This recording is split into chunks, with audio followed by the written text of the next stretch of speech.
இந்த பாலம்லாம் கட்டுவாங்கள்ல, அ அந்த மாரி இடத்துல அ தூசெல்லாம் விழுகும்ல, மண்ணெல்லாம் பறந்து.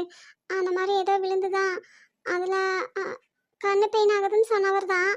அ ட்ராப்ஸ் எல்லாம் வாங்கி விட்டு பார்த்து, ஐ செக்கப் எல்லாம் பண்ணுனதுல தான் உள்ள ஏதோ இருக்குன்ட்டு பார்க்கும்போது கண்ணோட ரெட்டினால கொக்கி புழு இருந்தது.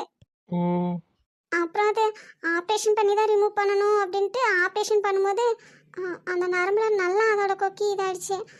வரவே இல்ல. ரொம்ப பெயின் ஆச்சு. எடுக்கிறது சிரமமா இருந்துச்சு அப்படின்னு சொன்னாங்க. ம். ஆக மொத்தம் ஒருத்தர் மாத்தி ஒருத்தர் படுத்துட்டே இருக்கணும்ல? ம். அதுக்கப்புறம் ரேகா காய்கறி, கீரை, தேங்காய் இந்த மாரி தோட்டங்கள்ல வாங்கி அத வந்து சந்தைக்கு கொண்டு போய் விப்பா. அதில கொஞ்சம் நல்லாவே காசு வந்துச்சு. லீவ் டேஸ்ல மட்டும் போவா.